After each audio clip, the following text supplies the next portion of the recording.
Joining me, Jack Berkman, Republican strategist and host of Behind the Curtain with Jack Berkman. Catch him every Saturday night on the Radio America Network and Sunday afternoons at 2 on WMAL in Metro D.C. Also, Mark Levine, Democratic delegate-elect to the Virginia State House. Catch his nationally syndicated radio show, Inside Scoop, weekdays at 3 p.m. on marklevinetalk.com. Terrorism and the fight against ISIS dominated the headlines this week. Before Thanksgiving, President Obama told the nation there is no current credible threat to national security, but his team is working overtime. That announcement came on the heels of a meeting with French President Francois Hollande. Together, they want to forge an unprecedented coalition to wipe ISIS off the map. We're stepping up the pressure on ISIL where it lives, and we will not let up, adjusting our tactics where necessary until they are beaten. Republicans criticize the president's initial response to the terror attacks in Paris. They say he needs to be more aggressive in the fight against the Islamic State. Mark, does that mean boots on the ground from the U.S. or maybe another country?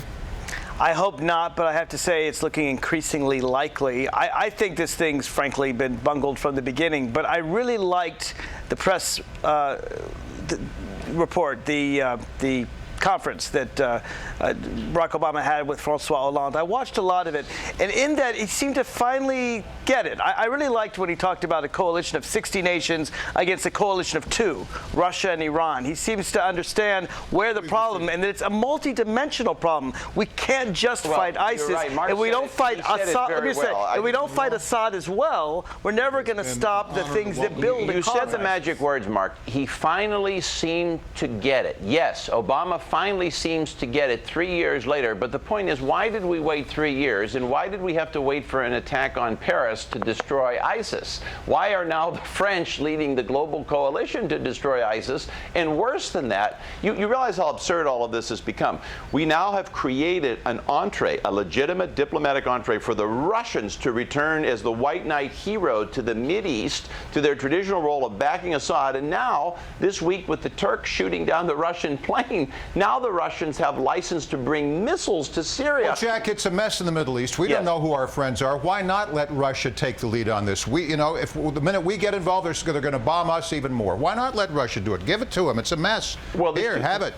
You raise a good point. There's 2 issues. One, whether the United States should ever be fighting ISIS or involved there to begin with. And 2, once we commit, though, well, we can leave 1 go for the moment. But 2, once you commit, and the president committed to this 2 years ago, he had the ability, we had the tactical advantage. We should have destroyed ISIS. Obama, because of just a lack of focus, allowed this to wander because he's thinking about 10 different things at once. He meandered around. He let ISIS expand. ISIS has expanded under the Obama presidency. Then we have to wait for an attack in Paris. I mean, the question more becomes, does the president represent Paris or does he represent Washington? He may not know. Russia is not fighting ISIS. Even if ISIS shot down a Russian plane, they're not fighting ISIS. They're fighting the one good people left in Syria, the moderate rebels who are trying to fight Assad. Russia is bombing them. They're bombing the wrong people. One thing I really liked that Obama said was that Turkey has the right to defend its airspace, and damn well it does, and I hope that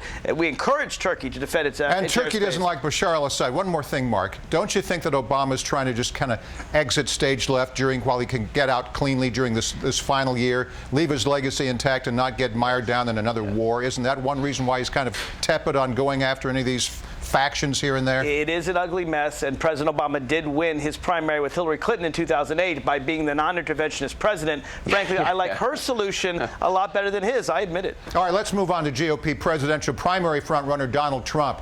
He supports a Muslim database, wants to keep Syrian refugees out of the U.S., and keep pushing this story.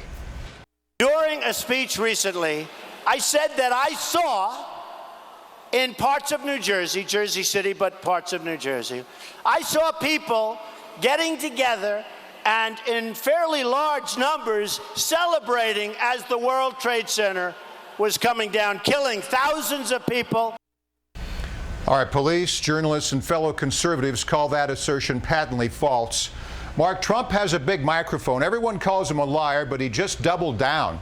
What's the strategy in cases like this? You know, it's hard to say. He said thousands of people. He said it would happen in Jersey City. He also said he saw people jumping out of the World Trade Center, which from his vantage point he couldn't possibly see.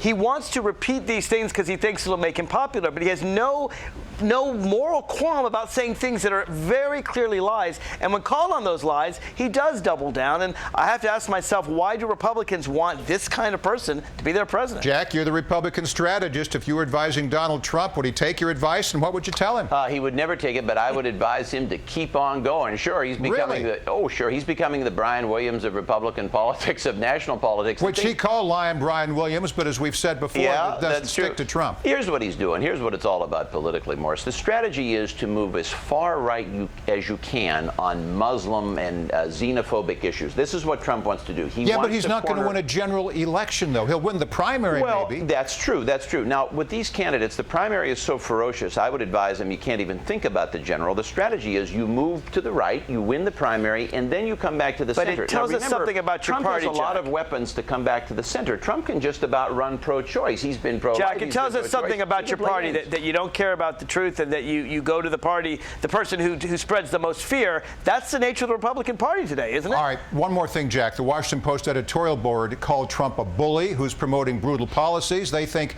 establishment Republicans like George W. Bush need to stand up to Trump. Is it time to take him down a notch, maybe? Trump is a bully. I'll give the Post credit. They're right on. They're usually inaccurate. In this case, they're accurate.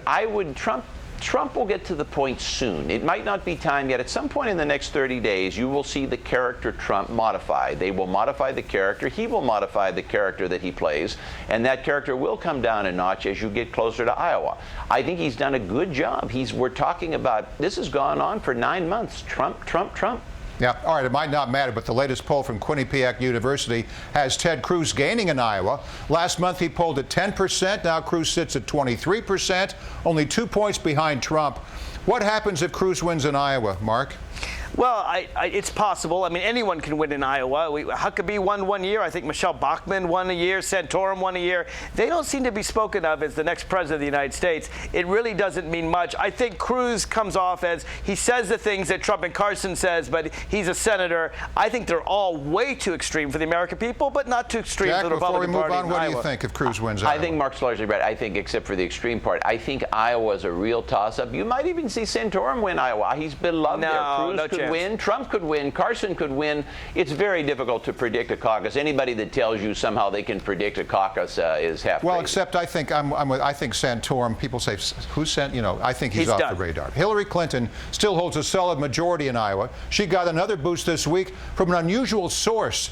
The Benghazi Committee and Chairman Trey Gowdy are now facing a lawsuit from a former Republican staffer who said the committee was conducting a witch hunt.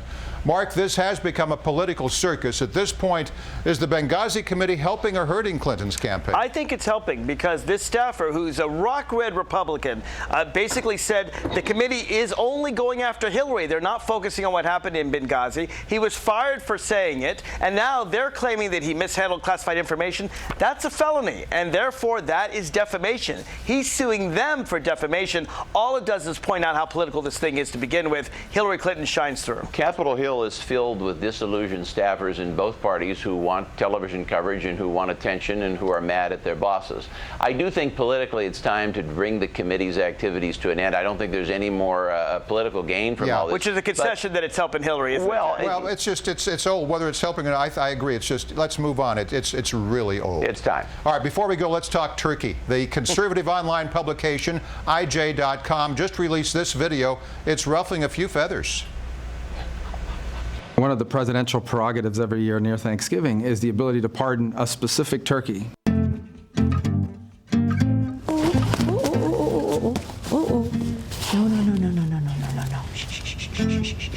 I should just mention on a historical note that the founders of our country wanted the turkey to be our national bird.